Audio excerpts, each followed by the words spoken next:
So I wanted to do a video now all about one of my favourite poets. This is a poet who's highly obscure, whose work is often characterised as dense, difficult, obscurantist, although I think obscurantist is slightly unfair. It's work that keeps sending one to the dictionary, particularly often to the dictionaries of other languages, such as Latin and so on.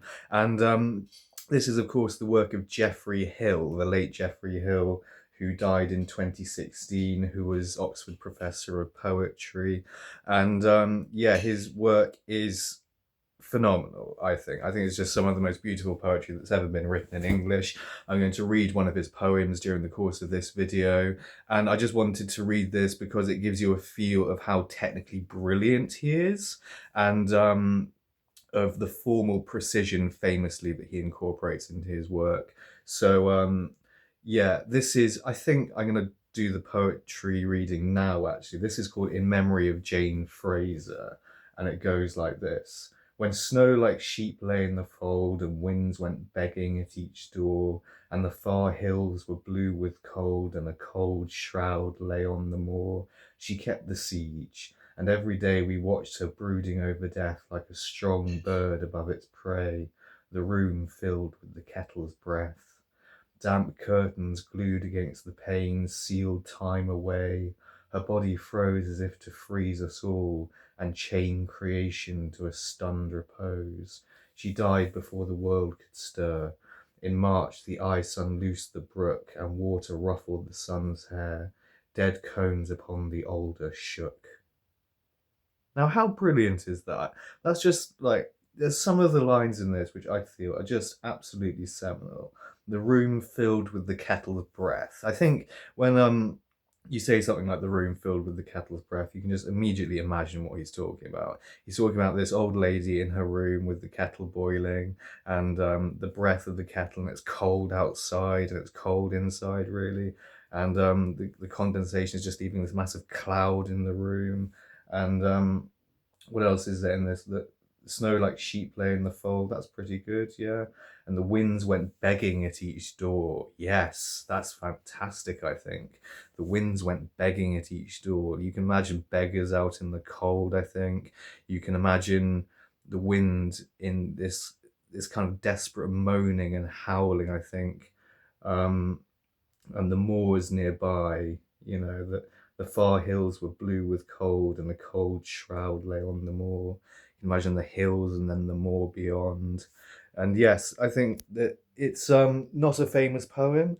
Not many people know about this poem or this poet really, but there's fantastic poems written by him. An Apology for Christian Architecture in England is phenomenal. Odi Barbare is phenomenal as well. And I couldn't recommend Geoffrey Hill highly enough, but be prepared with his work to have some dictionaries and reference books at hand, since it's so interlayered and layered with meaning, and very often he'll throw Latin in there and so on and so forth. And that doesn't detract, I think, from the poem or the poet. But yes, he's very obscure, very poorly recognized, I think, in poetry. If you look at his poems on allpoetry.com, which is a site that I use actually for posting my own poetry, um, you'll see just one like on some of his poems. And these phenomenal poems, these poems which made him a professor of poetry at Oxford University.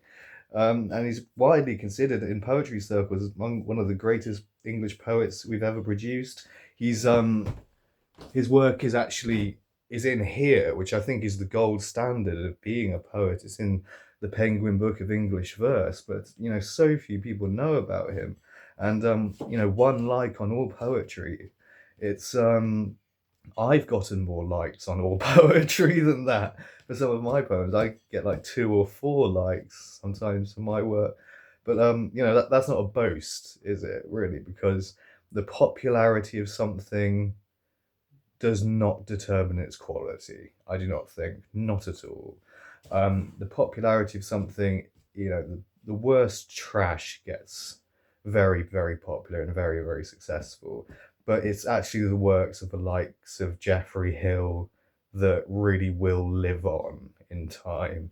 and really will be remembered in ages and ages hence when you know, young writers, poets, and so on go hunting through, for instance, the Book of English Verse from Penguin, and yeah, and they discover the greats of old, the people who really made an indelible and important mark upon poetry, and the people whose work really deserves lasting recognition. Yeah, it's not about likes on the internet. It it really isn't. It's yeah, about evoking something deeper and more profound, finding metaphors like the room's filled with the kettle's breath, and the winds went begging at each door, and these things that can really stir us and move us to profound thought and deep feeling. And that's what poetry really is about. That's what Geoffrey Hill was really about. And I don't think he cared a whit for how popular he was.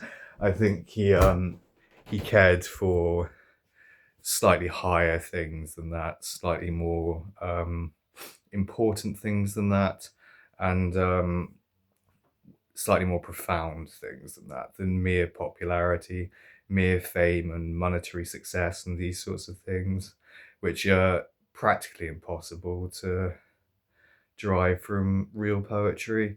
But yes, committed to his craft his entire life, well recognized within the sort of poetry community, and you should certainly check out his work, I'd say. And yeah, read An Apology for the Revival of Christian Architecture in England, read Odi Barbare, read anything by him really, and you'll gain something from it, something fantastic from it, I think.